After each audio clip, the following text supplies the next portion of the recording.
behavior.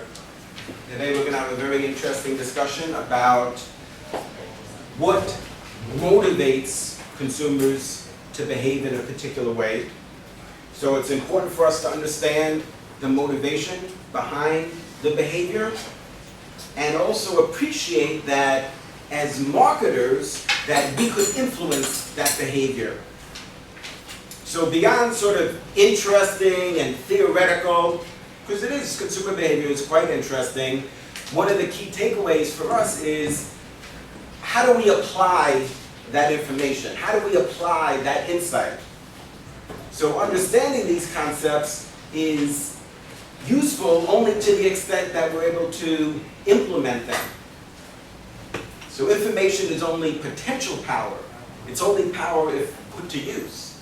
So that's what we're going to talk a lot about today is how do we take some of these theoretical concepts and make them relevant to us and executives and marketers and business people.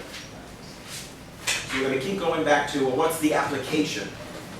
So we're going to start by talking about segmentation. Because granted that there are certain behaviors that consumers exhibit, what's important is that we group those consumers together in some way. What we're looking for is similarity in the behaviors. We're looking for segments in the market that are large, that are reachable, and that have consumers that have similar needs and wants, and are going to respond to the marketing mix in a similar way. What's the marketing mix? The marketing mix is the 4 P's: price, place, promotion, product. So we need to understand the consumer behavior as it relates to the marketing mix. Questions? So what we're going to do is we're going to segment the markets. So whether the market is for beverages or the market is for, let's say, mobile devices like phones, for example, wireless communication. So for example, we need to understand why would somebody purchase this product? So there's a variety of different ways that we could segment the market. That's what's discussed in chapter 1 is how do we segment the market? How do we group together consumers? Because remember, we're looking for similarities. We're trying to find homogeneous groups of consumers, which means that they have similar needs. That's what we're trying to identify. So one of the ways that we could group consumers is by segmenting the market. Remember, segmentation is we're going to aggregate or we're going to group together consumers that have similar needs and wants. One of the ways that we could do that is what's called behavioral segmentation. A type of behavioral segmentation that's discussed in chapter 1 has to do with the usage rate. So how frequently do the customers use the product or service? And what we do is we assign a level of intensity.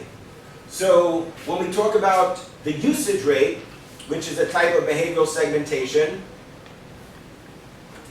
we're going to look at, for example, light users, moderate users, and heavy users.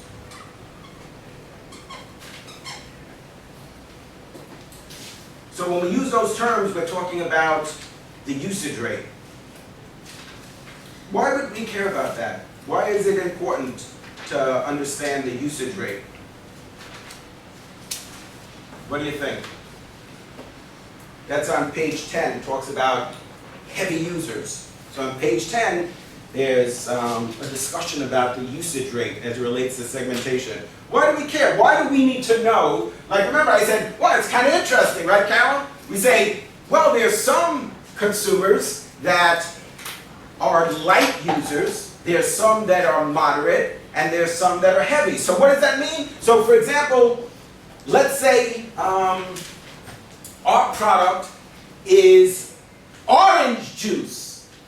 So we need to understand, does the consumer purchase orange juice, let's say a half a gallon of orange juice, once a week, twice a week, 3 times per week, 4 times per week, 5 times per week? That's an example of consumer behavior. So you might say, well, what is consumer behavior? Coach, what is this all about? Well, that's an example. The rate at which the customer is using the product is an important aspect in consumer behavior. So it's relevant to us as marketers and business people because that's going to impact our marketing plan. So what do you think we're going to do with that information? So if we identify these segments, that's what these are. So we identify these consumer segments, and this is different levels of consumer behavior. Some consumers are light users, some are moderate, some are heavy users. What do we do with that information? Why do we care? Because it's like, oh, well, that's kind of interesting. Okay. Then what? What do we do with that information? What do you think? How is that going to help us to understand consumer behavior?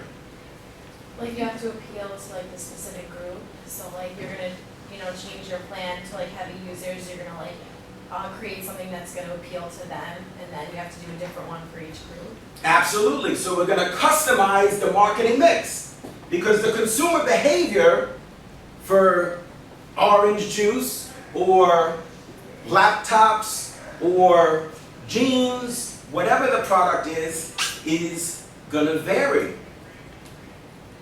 So the consumer behavior is going to be different. We're going to have different groups of customers that are going to exhibit different behaviors.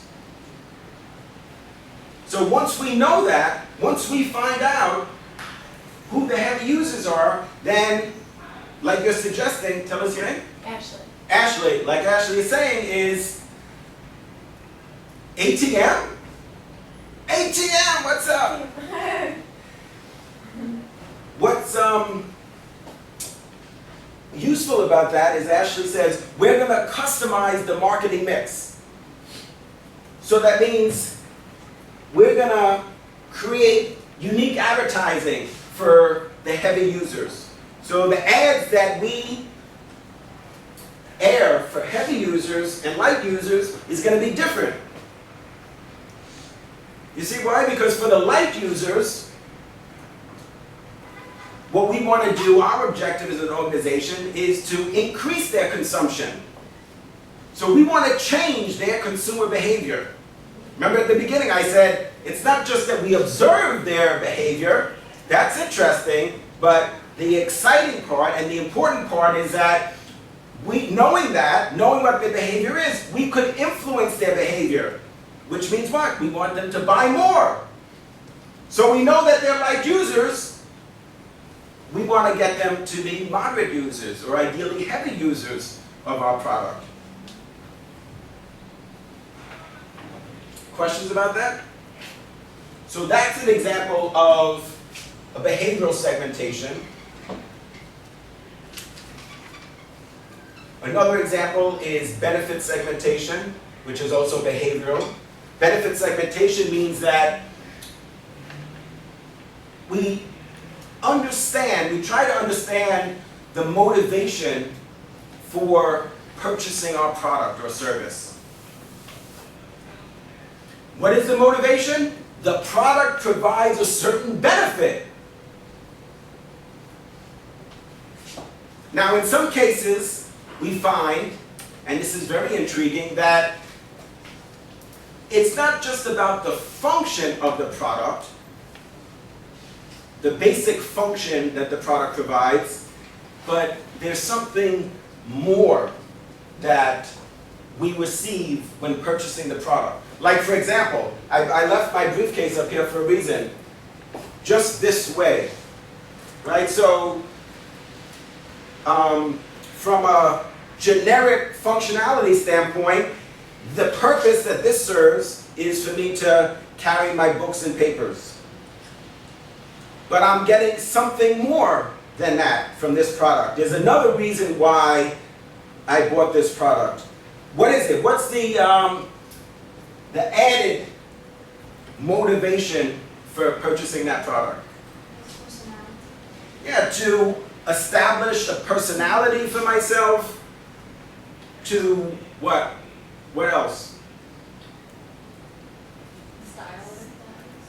Style, right? So I want to be associated with something that's stylish, fashionable.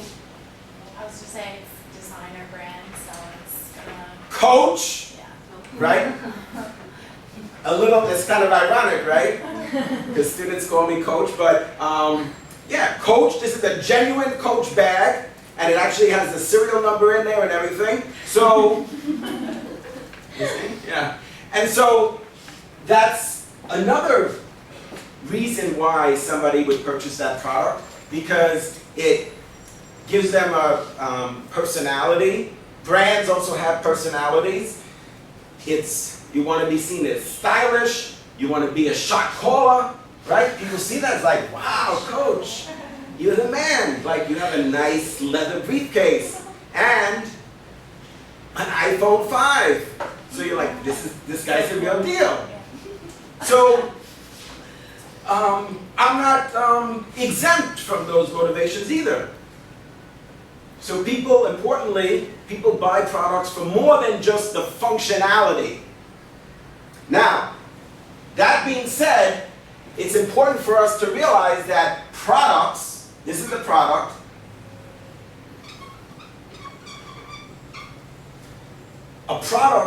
is wrapped in a brand. So all products have the same functionality, whether it's Coach or Louis Vuitton or Chanel or whatever the brand of briefcase is. They all have the same functionality, the same generic functionality. But the identity, like you suggested, the personality of those brands, the level of prestige associated with those brands varies. So importantly, the brand is what distinguishes one product from another. And that helps us identify our role. So the reason why we purchase certain products is because it helps define our role, helps define who we are.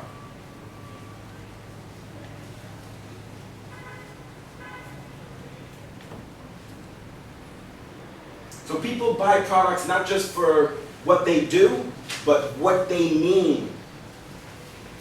What do they mean to us? And importantly, what does it mean to other people when they see us with those products? And importantly, when we say see us with those products, we mean see us with certain products that are wrapped in particular brands. So the meaning is going to be different if you're driving a Ford, if somebody sees you driving a Ford, or if you're driving a Mercedes. Or if, like Ashley, you're driving a Lamborghini. It's gonna, right? It's gonna define who you are. So again, when we think about consumer behavior, it's important to remember that it's not just about the function of the product. And that's what makes our role as marketers interesting and also challenging, because we need to understand those underlying motivations. So it's not just I just need transportation. Well, I can tell you from experience, if you board a Mercedes, it's not just because you need to get from point A to point B. Because let's not kid ourselves. I'm not embarrassed to say this. Really, this is a large part of why you bought the car. And this, if you don't know, is the symbol for Mercedes-Benz. So Justin, when you're driving down Campus Road, you know, people are looking to see what kind of car you're driving. You know, they're making some assumptions about who you are. Does he drive a Corvette? Does he drive a Chevy? And then they're going to decide whether or not, you know, you're like, big pimping, dun dun dun dun, right? They're going to decide whether or not you're a shot caller, whether or not you're the big man on campus.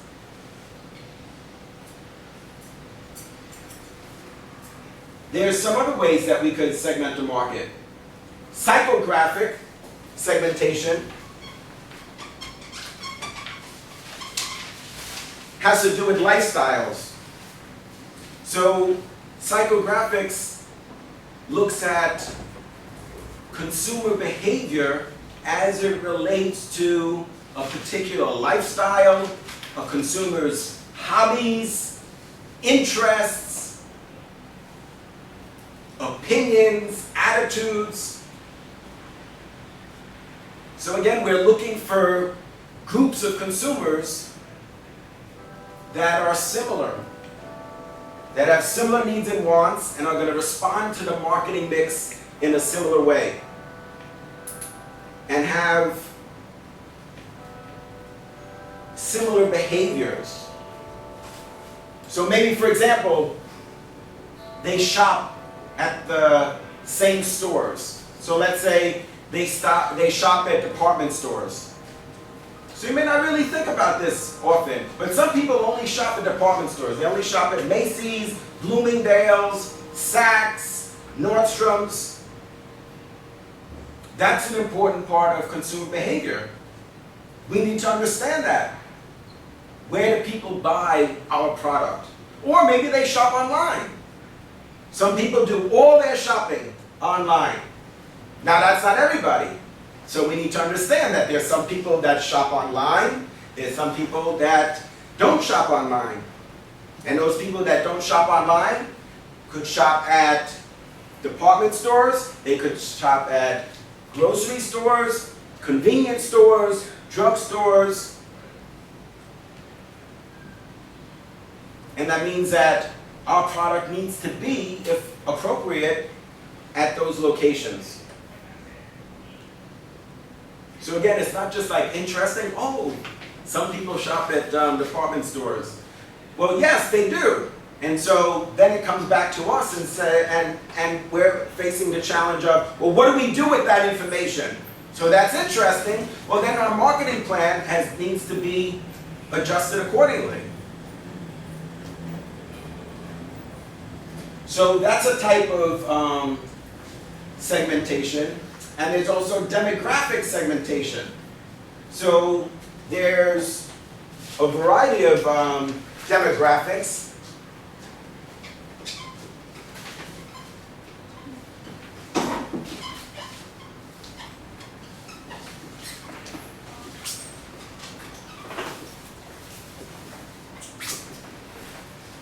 Those are some examples of demographics. And our expectation is that these demographic segments, whether it's age, gender, race, ethnicity, religion, occupation, level of income,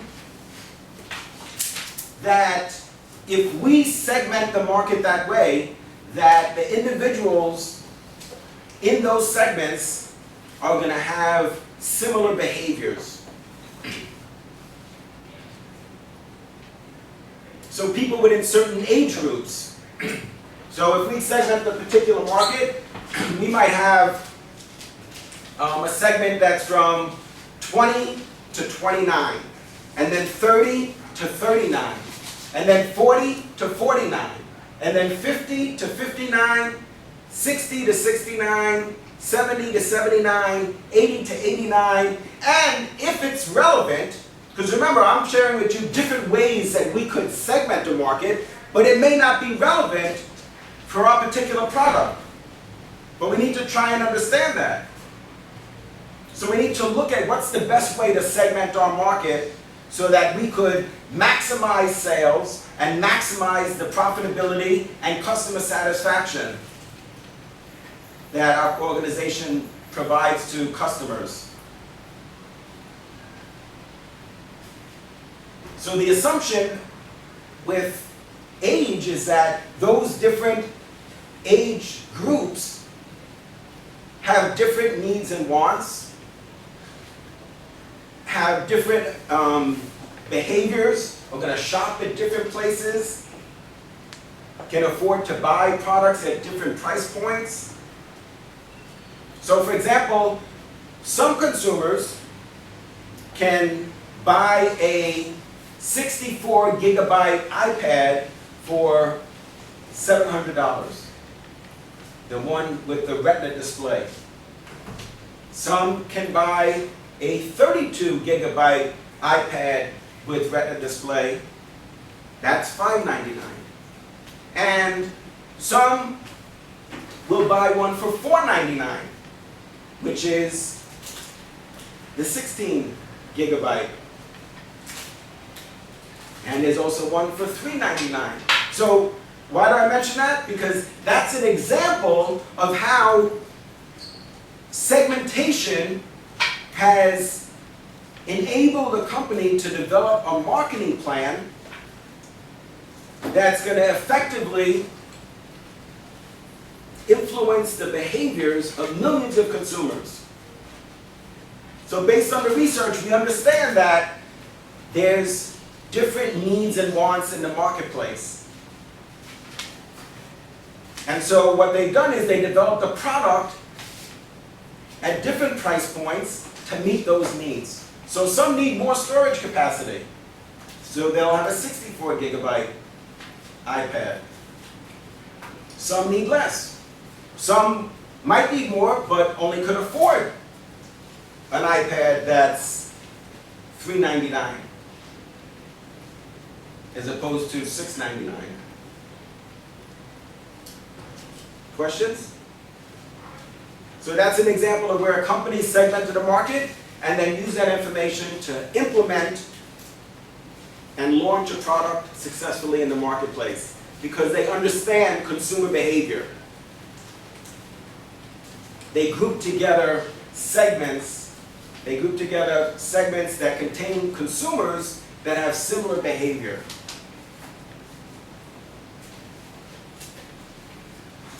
I just want to go back briefly to talk about benefit segmentation, which a good example, remember I said that the benefit is more than just a functional benefit, but a good example of where a company understood the motivation. Why do customers purchase? So for example, why do customers purchase toothpaste? What is the benefit that they expect? Well, there's a number of benefits that they identified in research. Some want cavity protection, right? Fights cavities. Some want fights plaque, fights tartar, whitens your teeth, fresh breath. So what did the company do? Understanding the different motivations, and that's what Maslow talks about, which is his model is so insightful because it really gets to very basic and primary motivations, like why you bought those chips, right? We need to understand that some people will buy products because they're hungry. And we're going to talk a little bit and very quickly about how we respond to different stimuli and how that varies, let's say, when we're hungry and when we're not hungry. So we might see ads for Burger King all the time. Most of the time we block that out. Except when you're hungry, all of a sudden you start to pay attention. Also an important part of consumer behavior. So companies developed an entire product line of toothpaste, but each one emphasizes a different benefit. They have Colgate whitening, Colgate that fights tartar, Colgate that fights plaque, Colgate that freshens your breath. So they understand the motivation of consumers. And that's not something you could just guess. You have to do research to understand that.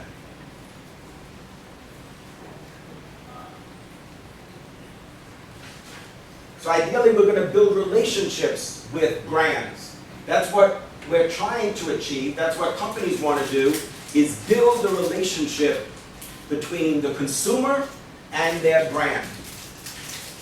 And in some cases, companies have done that very successfully.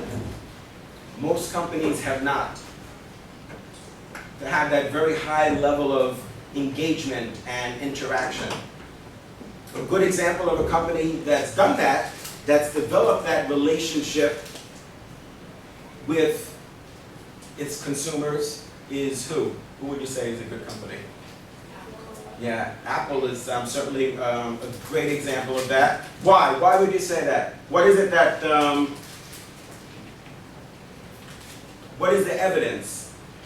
Why is it that, which one? Loyalty?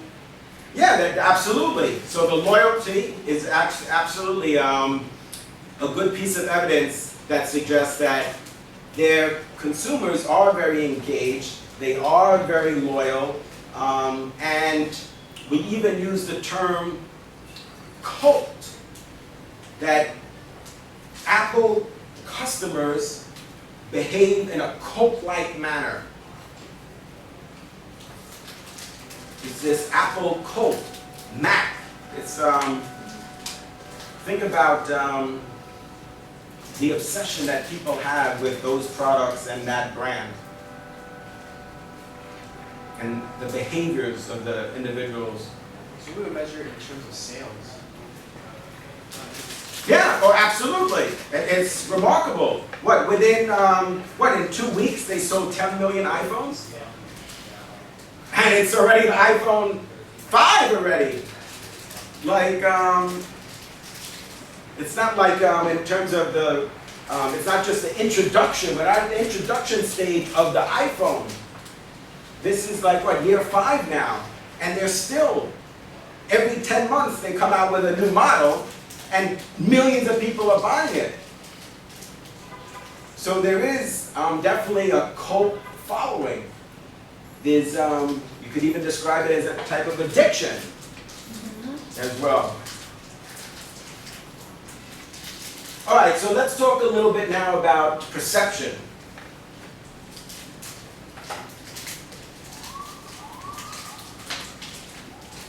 Perception is when we process, when we organize sensations. So perception is about processing, organizing, interpreting sensations. What's an example of a sensation? Smelling. Yeah, so absolutely. So you're exposed to scent, you're exposed to light, you're exposed to sound, you're exposed to color. All of those are sensations.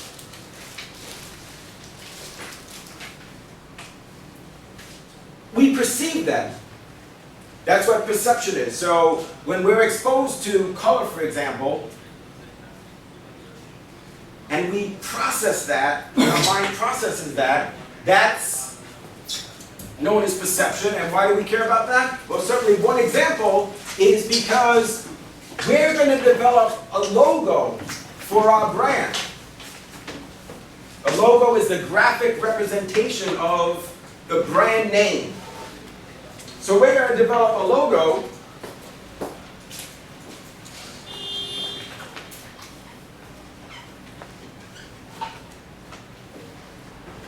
and a symbol Although from a branding standpoint, you're not required strategically to have a symbol, but we want to have a logo that's memorable, that's adaptable, transferable, and protectable.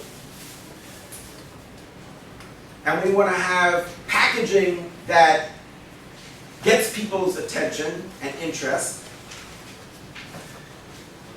We're going to have to decide what is the color of our logo, our symbol. So we said that we're going to have these sensations. Color, for example. A company very often can be known for a particular color. That's known as trade dress. So the trade dress of a company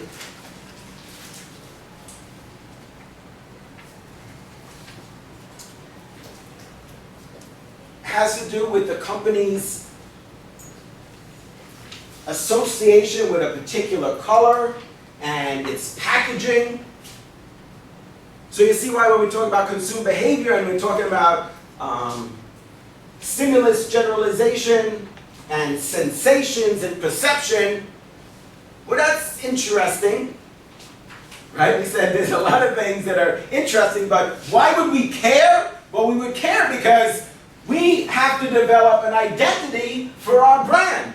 We're going to develop a logo for our business, for our products. And remember we said that the brand is what's wrapped around the product. So we want to use a color that's going to get people's attention and that's not going to fade over time. Right? So stimulus generalization talks about the fact that, well, when you're exposed to the stimulus over and over again, we become familiar with it. I was gonna say, like, Tiffany's is so, like, known by its blue box and Absolutely. people are obsessed with, like, Right, that it's- bluish turquoise color is very strongly associated with their brand name. What about Kodak? What color is strongly associated with the Kodak brand? Yellow. Yellow is an important part of their trade dress. What about Coke? Red. Right, absolutely. Their logo is stylized. So again, we want to have a logo that's unique and memorable. And this is the foundation. This is why we have these guidelines and strategies as it relates to branding and branding tactics. Because we understand that there's going to be a sensation, which is customers are exposed to our yellow package or our blue Tiffany's bag. And we're going to process that. When we process that, that's known as perception. Now, that being said, we need to talk about some perceptual filters.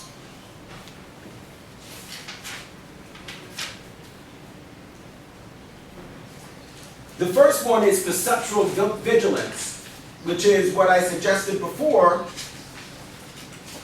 We pay attention to certain stimuli when it's relevant to a particular need that we have at that point in time. So the example that I gave you about hunger is an example about perceptual vigilance. You could see ads, right? You could see commercials, you could see print ads, you could see billboards of Burger King, Taco Bell, Pizza Hut, Applebee's, and most of the time, perceptual vigilance is occurring. Perceptual vigilance, remember in chapter 2, is a filter. It's a perceptual filter. So perceptual vigilance means we only pay attention to certain stimuli, like those billboards. So stimuli is sort of like theoretical, but what would be an example of a stimuli is a billboard or a TV commercial. Those are stimuli. They have sound, they have color. But that doesn't mean just because we're exposed that perception is going to occur. Ah, interesting, right? Just because we're exposed doesn't mean that perception is going to occur, that we're going to process the messaging in the commercial, that we're going to learn the message, right? In chapter 3 we talk about learning, that we're going to learn the message that Tiffany's is a high-end retailer, and that we're going to remember it. That's why we spend so much time in constantly developing new commercials, new billboards. Because we realize that we're going to be exposed to the stimuli, but it doesn't mean that that perception is going to occur. Questions about perceptual vigilance? So only when you're hungry, or only when you're looking to buy a laptop, or looking to buy a car. So if you don't need a car, you see car ads all the time. We don't pay attention. We block them out. That's perceptual vigilance. But all of a sudden, you decide that you're going to buy a car. Now you're noticing commercials for cars all the time. And you're noticing all the billboards. Perceptual defense is a little bit different. It's not that we're not, that we block it out because we don't have a need, because we're not hungry, or because we're not in the market for a car or a laptop. But we see what we want to see. So in other words, let's say, for example, we smoke. Let's say we're smokers, and there's a billboard that we pass all the time, and it says, smoking causes cancer. Now, if you're a heavy smoker, and you are exposed to that stimuli, that billboard, very often what's going to happen is perceptual defense, which means we see what we want to see. We're going to block that out because we don't want to hear that. Like they said, I'm not trying to hear that. You smoke 3 packs a day, the last thing that you want to do is see a billboard that says, smoking kills. So we have to think about, who is that billboard for? Is it for smokers or is it for non-smokers? Because very often, perceptual defense is going to occur. You're not going to want to process, you're not going to want to perceive things that you view as unfavorable, or that's critical of your self. Right? In chapter 5, we talk about self and how we develop our self-esteem.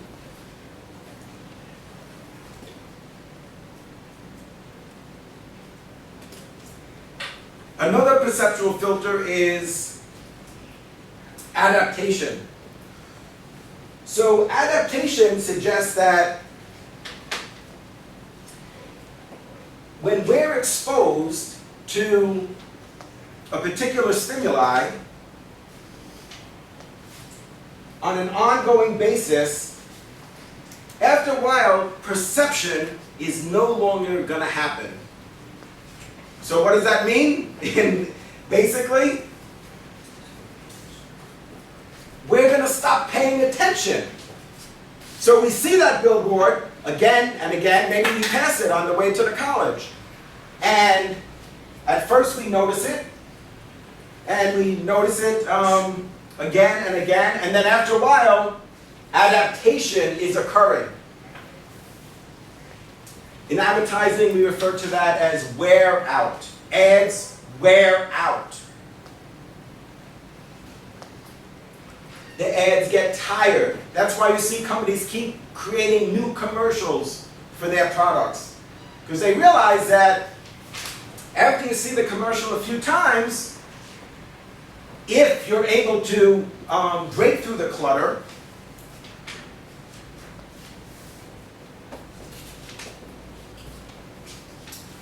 because there is decay and there is interference.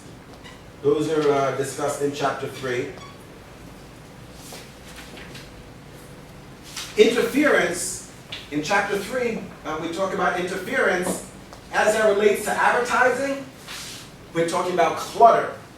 What is this interference or clutter? What's clutter? It's like too much on an advertisement, like confuses the consumer. Yeah, sensory overload. So there's all this stimuli. We have sensory overload. We can't perceive all of that. And that's in part why we have perceptual vigilance and perceptual defense and we have adaptation, because we are experiencing sensory overload. So think about a particular commercial. Let's say you're watching TV. A commercial comes on. 30 seconds later, another commercial. 15 seconds later, another commercial, and then another commercial, and then another commercial. Well then, how could you possibly, especially since the length of time that it takes to process the message is much longer than 15 seconds. Most commercials are 15 seconds. Some are 30 seconds. Some are 60 seconds. Some are 60 minutes. Infomercials. So we need to be aware of that there is this interference, that there is this clutter. We need to break through the clutter.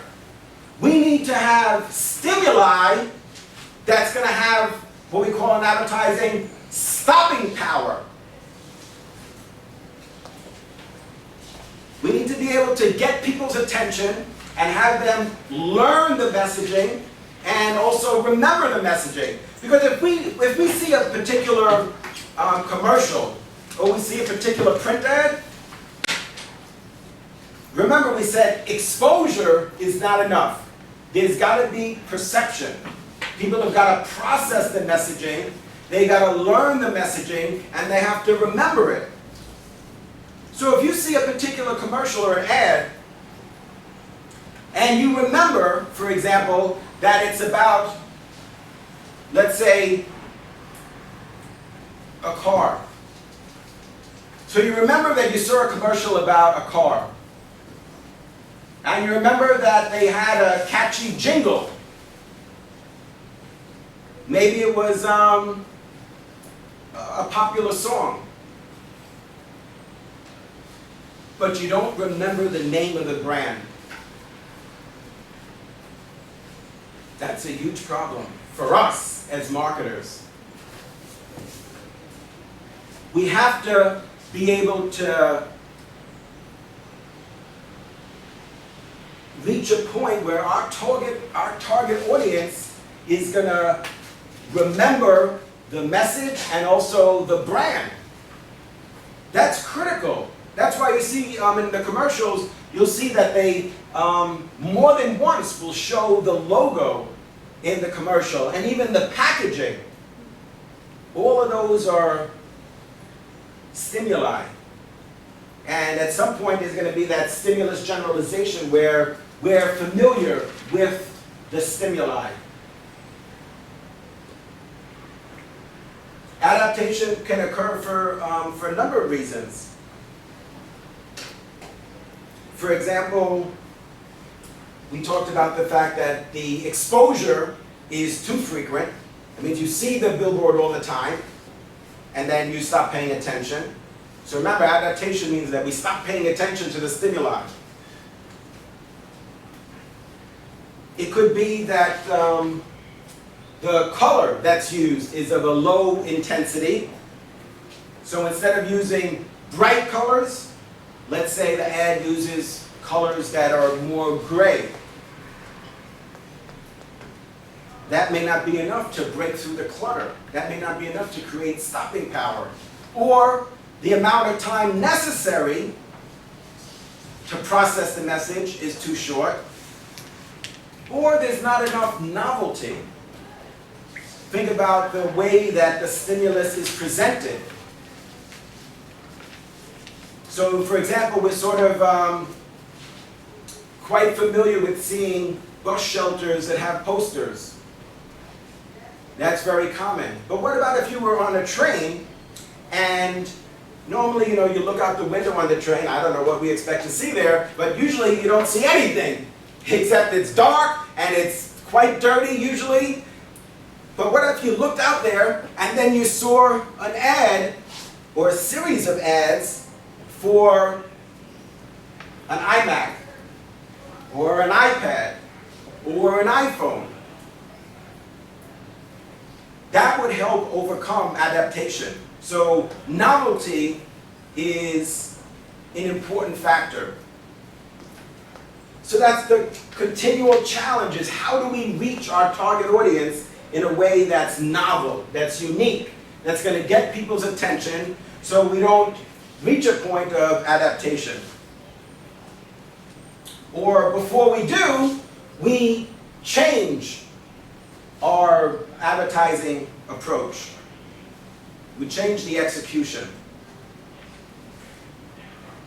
And that's why you'll see very often that the billboards change on a regular basis. Even if it's for the same brand, you'll notice that they change the image. They'll change the headline. But you'll always see the logo. Because ultimately what we want people to do is not to purchase function, just the functional benefit, because they could buy any phone. They could buy any tablet. They could buy any laptop. They could buy any desktop. We want them to buy our brand of phone, MP3 player, desktop, laptop.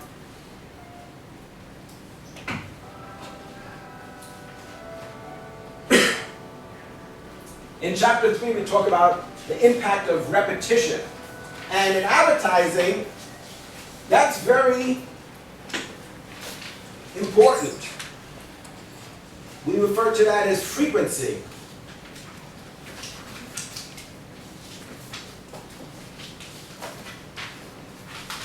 So remember, we said we're trying to understand what motivates consumers to purchase, and then how we could influence their behavior. So certainly one significant way that we could influence consumer behavior is through advertising. So as advertisers, as marketers, it's extremely important to understand this idea of learning and memory. Because if we're going to learn a message, there needs to be repetition. There needs to be a high level of frequency. Now, in most cases, we say that a good rule of thumb is 6 to 8 exposures in advertising. Some say less, but I can tell you from my professional experience that 6 to 8.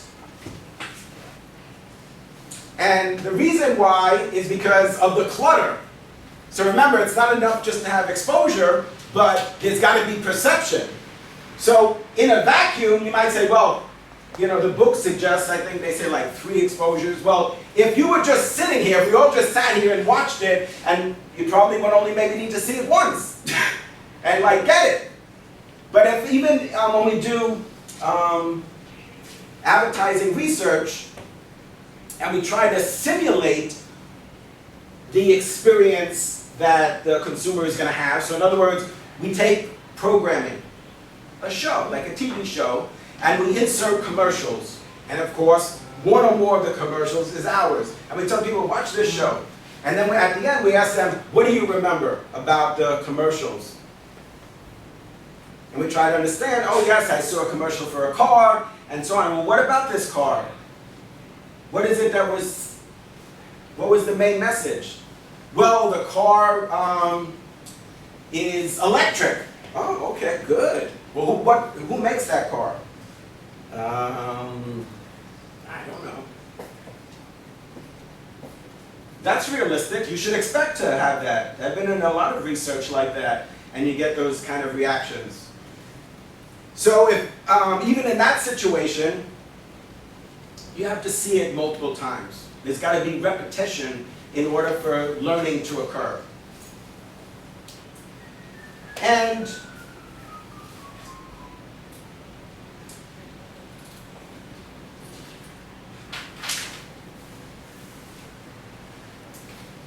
memory is about acquiring and storing information. So it's important for us to understand that there's going to be times when we might need to recall. So in terms of memory, there's going to be times when we need to remember the brand name. See, so we're trying to talk about the practical applications. So yes, there's going to be repetition as part of learning, and the repetition ideally is going to result in us storing the information in our memory. And why do we care about that? Because there's going to be times when we're going to go into Applebee's and they're going to say, Lisette, what would you like to drink? And you're going to say, soda. And they're going to say, what kind of soda? You're going to have to retrieve from your memory the brand name. That's called recall. Brand recall is when we have to retrieve the brand name from our memory.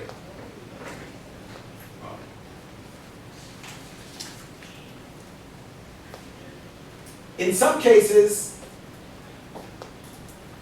has that ever happened to you? Is that realistic? Right? They're not holding up flashcards and saying, would you like a Pepsi? Would you like a Sprite? Would you like...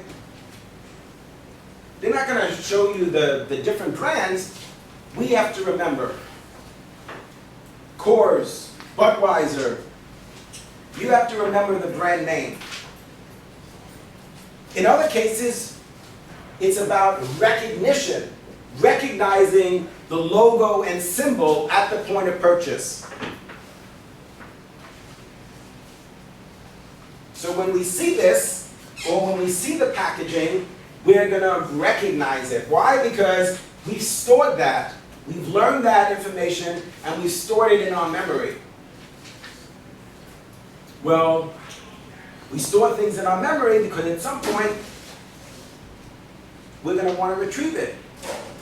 Even if we don't realize that we want to retrieve it, somebody else may want us to retrieve it from our memory, like the marketers at Pepsi.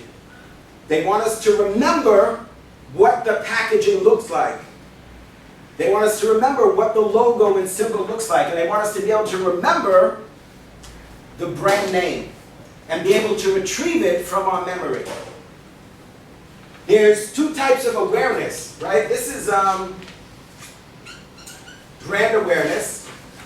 Brand awareness includes recognition and recall, and sometimes that's aided, and sometimes that's unaided. So aided recall, for example, would be when they say, what would you like to drink? Pepsi, Coke, Mountain Dew? That's an example of aided recall. Or, for example, in the menu, it might list Coke, Sprite, etc. That's an example of aided. Boy, you're prompted. You're prompted by, in this case, the menu.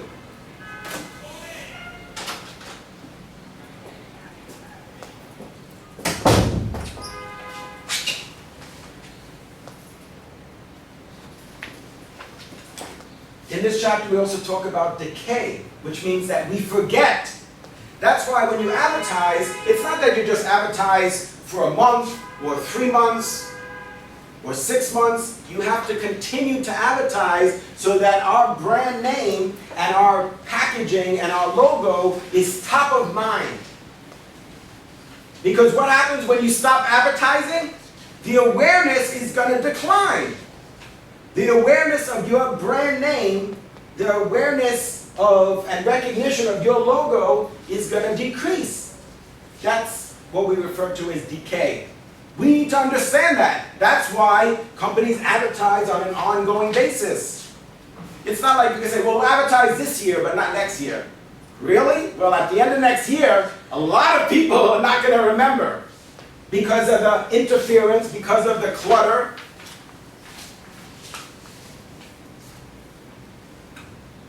There's different levels of motivation. You could have a very high level of motivation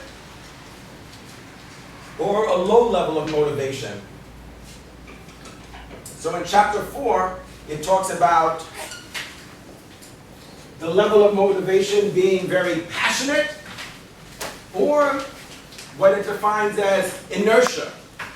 So the level of involvement and the level of motivation could be low. So an example of low involvement, a low involvement purchase is something that's routine, that we purchase regularly, that's inexpensive, that's what we consider to be a low risk financially, and also a low risk to our self, to our self-esteem, to our self-image, to our personality, to our identity. What would be an example of inertia or low involvement, a low involvement purchase? What would you think? For you, because it vary certainly from person to person. Remember, as we said at the beginning, we're going to have to group consumers based on their behavior. So Carol, what Carol considers to be a low involvement purchase can be very different from what Ashley sees as a low involvement purchase, what Sandy sees as a low involvement purchase, what Justin sees as a low involvement purchase. So maybe purchasing a Pepsi is low involvement. You buy a 20-ounce Pepsi, it's $1.50. It doesn't have any risk financially, right? So it's not expensive. It's not going to have any negative impact on our self-esteem. It's not like somebody's going to see us drinking a Pepsi and they're going to go, loser! Right? Because that's a concern. You don't think that, do you agree? Do you think that's a concern? Some purchases are high involvement. Those are more expensive. We're going to spend more time researching them. And importantly, though, it doesn't need to be expensive, because sometimes the risk to our self-image, our self-esteem is high enough that that's more important. That makes it more of a passion purchase for us, even though it could be inexpensive. Like I've seen people in stores looking at a t-shirt, a bright orange t-shirt. Orange, by the way, is one of my favorite colors. But I digress. But the shirt is like literally $5. And people are standing there like this and like that. They're holding it up to their face, onto their pants, onto like, what are you doing? Seriously? Like, it's $5. But for them, they're worried, but what if I wear that? Like maybe orange, maybe, it's not going to go well with, my bright blue contacts and my jeans or my fluorescent green sneakers, and then people are going to think, ta-da, loser! So it could be a high involvement purchase, even if it's inexpensive. Although generally, when we think about passion purchases and that high level of motivation and engagement and involvement, it's usually for a product that's expensive. And we're concerned that we might make a mistake and we'll have buyer's remorse. Post-cognitive dissonance is another term that's used for buyer's remorse, which means that you get home and you say, why did I buy this? Why did I spend so much? Did I do the right thing? Are the students going to think that I'm cool? Is it going to work? Am I going to be able to download from Netflix? Am I going to be able to check my email? Am I going to be able to access YouTube? That's buyer's remorse, when you start to double guess yourself. So you go to Best Buy, you purchase a 1080p, high definition, smart, flat panel, LED, 40-inch Samsung monitor, and then get home and be like, did I do the right thing? Right? Maybe I should have gotten LCD. Maybe I should have gotten plasma. Maybe I should have bought Sony instead. Remember at the beginning we talked about role theory in chapter 1, defines who we are. Maybe I should have purchased a Sony branded monitor instead. Because maybe there's more prestige associated with that. Remember we said that it's not just about the function, it's not just about being able to watch TV, about watching The Bachelorette, or Dancing with the Stars, or How I Met Your Mother. Is that a show? Really? So, things that we need to consider. Self-esteem is going to be one of those benefits that's beyond functional. So it's not just about functional benefits, it's about how it defines us. How people are going to view us. What impact it has on our self-esteem. Does it create a high level of self-esteem for us? Does it make us feel good about ourselves? Does it satisfy a basic need for safety or love or belonging? Right? All those people in that segment that we've identified, what's so compelling is that we believe that they have this belonging, that they have these similar needs and wants and are going to behave in a similar way.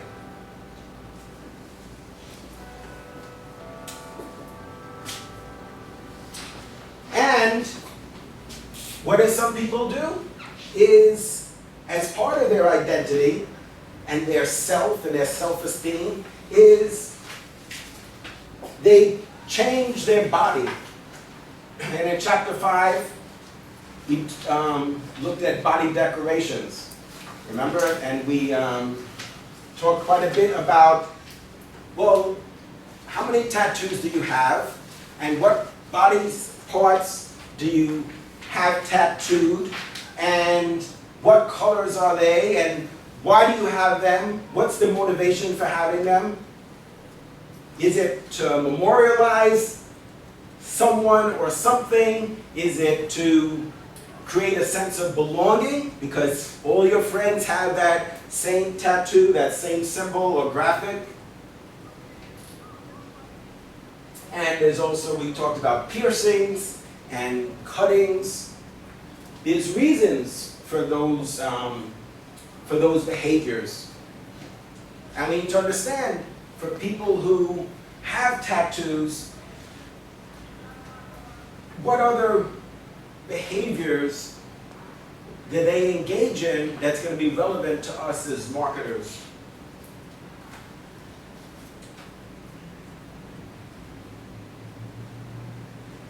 So do you think it's true to say, you are what you buy? There's a lot of people who think that, and that influences their behavior. That it says something about who they are, and in particular, the brand that they purchase. The brand is a big part of that. So it's not just about the functional component, it's beyond that. Questions?